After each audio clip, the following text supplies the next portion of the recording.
So here the point is that how did Modi become the prime minister. In 2000, obviously 14. In 2014 Indian general election, Modi led the BJP to a parliamentary majority, the first for a party since 1984.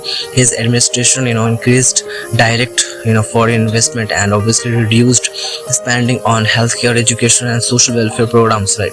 So Narendra Modi's, rise to the opposition of Prime Minister of India, in 2014 was the historic moment in India politics. His victory marked the first time in 1984, that a single party, the Bharatiya Janata Party, the liberal BJP, secured a majority on its own in the Lok Sabha election, right? So here is a detailed breakdown, about the fact that how Modi became the Prime Minister.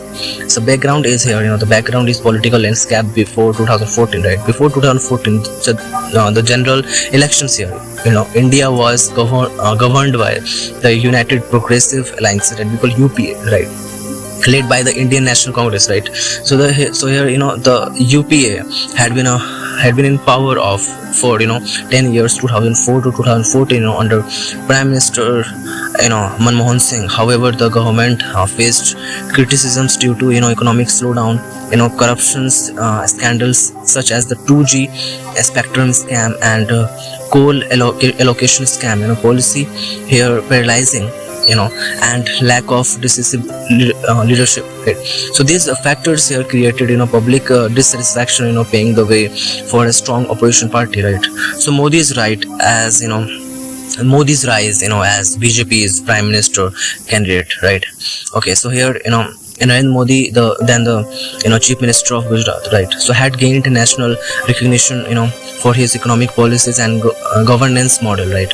His leadership in Gujarat was marked by rapid industrializations, infrastructure, government investment friendly policies, right? Despite controversies surrounding the 2002 government riots, right, Modi's popularity grew, right? In September 2013, the BJP officially declared him as their prime ministerial candidate, right? 2014 general election campaign here, Modi's campaign was one of the most strategically planned and technologically advanced election campaigns in Indian history, right? Key aspects included here strong leadership narrative, right?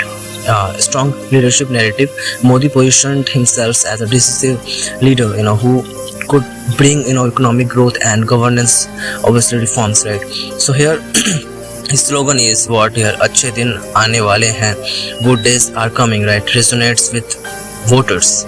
Digital and social media, strategy here. Modi campaigns extensively use here social media, hologram rallies, and obviously digital outreach. He engaged with voters through Twitter, Facebook, and YouTube, making him the first Indian political and leverage digital platforms at such scale, right? Massive public rallies here, that Modi conduct hundreds of rallies across India, including the famous here Chai Pe Charcha, discussion over tea. Obviously here campaign highlighting his humble beginnings, right? Economic and development promises here. His campaign focused on job creation, infrastructure development, and economic reforms, right? He promised foreign investment, manufacturing growth, make in India, and digital expansion, digital India. So here election rules, BJP's history. Here BJP's historic victory, the 2014. In 2014, general elections were held in obviously 9 phases, right? From April 7 to May 12, 2014, the result were announced on May 16, 2014, and BJP secured a landslide victory, right? So BJP won 282 seats out of 543. Right, crossing the majority mark of 272. NDA, that we call the National Democratic Alliance, has won 336 seats, ensuring a stable coalition government, right? Congress here suffered its worst defeat, winning only 44 seats, falling to even qualify as the official opposition party. This was the first time, since in 1984 that a single party had won enough seat, to govern without coalition support. So Modi's here, swearing, so here Modi is swearing, right, obviously in as here prime minister. On May 26, 2014, Narendra Modi was sworn in as the 14th Prime Minister of India. In at Rashtrapati Bhavan. His oath taking ceremony was attended by leaders, including Pakistan's Prime Minister Nawaz Sharif, right here, business leaders, celebrities, and obviously political figures, right. His government immediately focused on economic reforms, foreign investment, and obviously government efficiency, right. Impact of Modi's leadership post 2014 is what here, that after becoming prime minister here, Modi's administration implemented several key policies, right. Obviously here, make in India, boosting democratic obviously manufacturing, digital India here, expanding internet access and digital services, Swachh Bharat Abhiyan here, national wide cleanliness campaign, demonetization 2014 here, banning 500 and 1000 notes to curb black money. GST implementation 2017 here, introducing a unified tax system. His leadership transformed India's economic and political landscapes, making him one of the most influential figures in modern history, right. So yeah.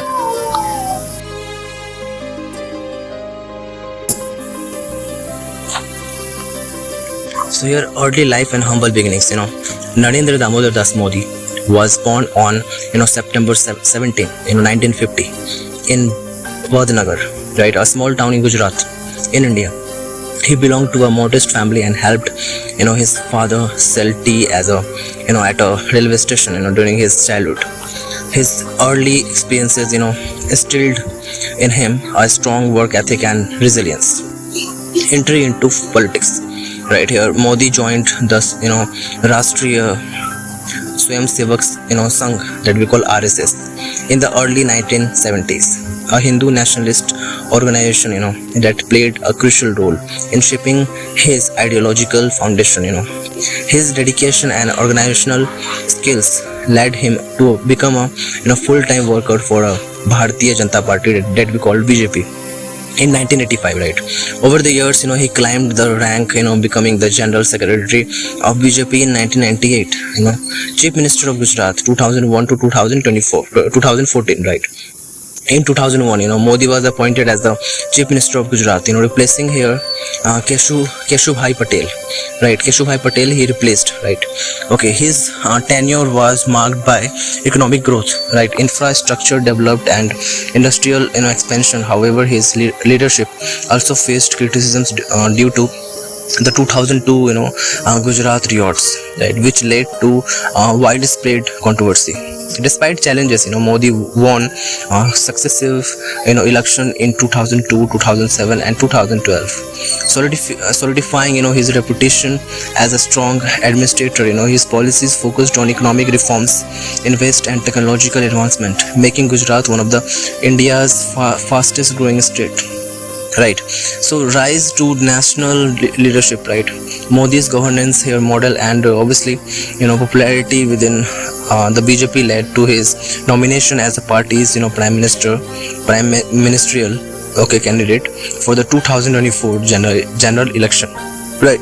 So here his campaign emphasized economic development, nationalism, and obviously strong leadership, resonating with millions of Indians. In May 2014, Modi led to the BJP to a historic victory, securing obviously a majority in Lok Sabha and becoming the 14th Prime Minister of India. His tenure focused on initiatives like Make in India, right, Digital India, Swachh Bharat Abhiyan, and economic reforms, right. Second and third terms as a Prime Minister, Modi won re-elections in 2019, further strengthening his leadership.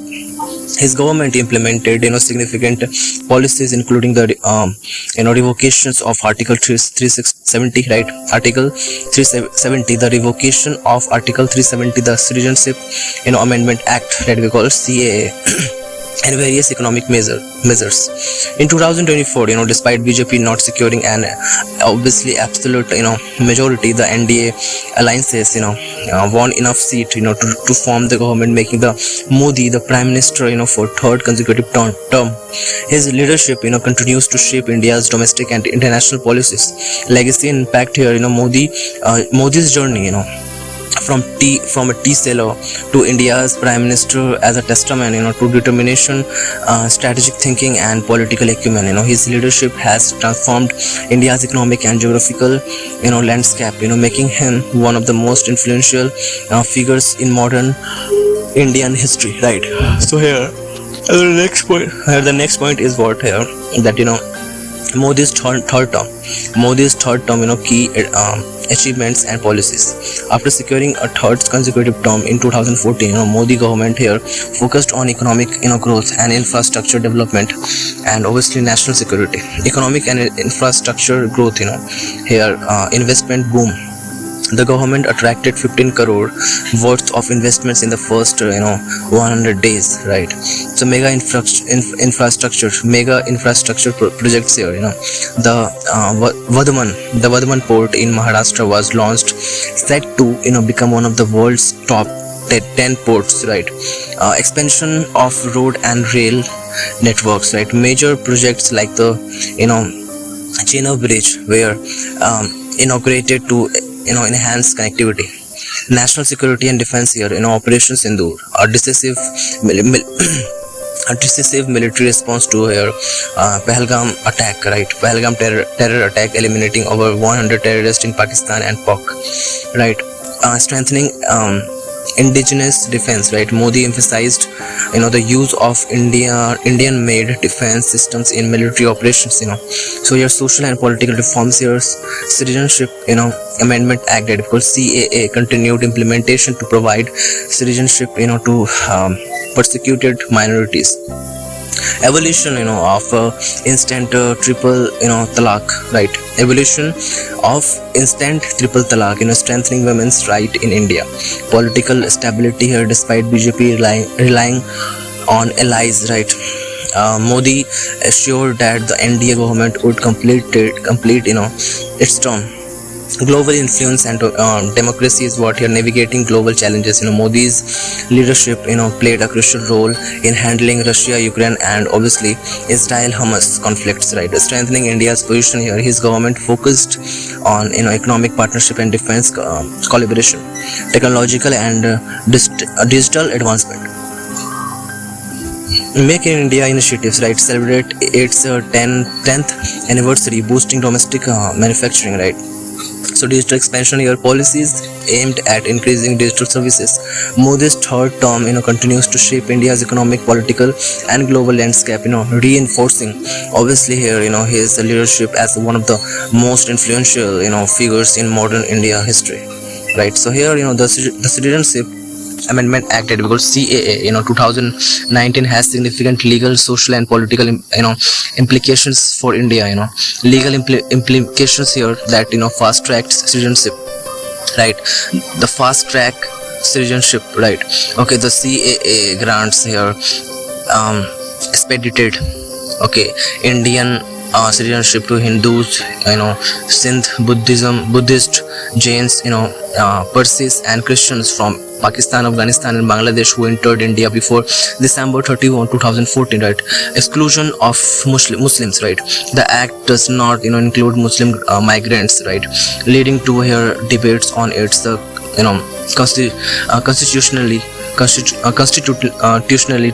right? And obviously alleged violations of Article 14, right to equality of the Indian Constitution, right? Impact on Assam Accord, right?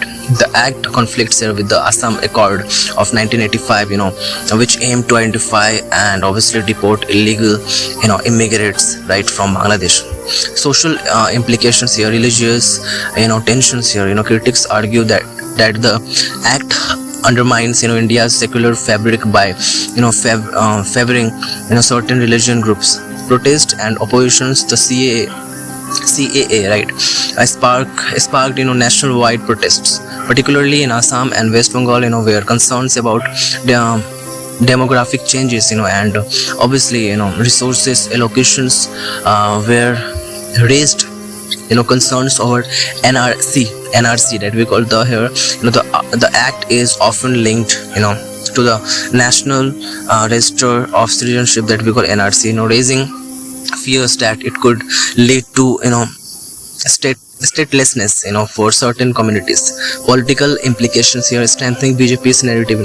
The act aligns with the ruling party's nationalist agenda, emphasizing protections for, persecuted minorities, right? So obviously international criticisms here. Several global organizations and foreign governments have expressed, concerns about religious, discrimination and its impact on India's diplomatic relationships, right? Legal challenges here: multiple petitions, have been filed in the Supreme Court, questioning the act's, constitutionality, right? So here the, Citizenship Act, 2019, that this is all about a fact of it, so here this is all about the point, here the Modi's journey. So yeah.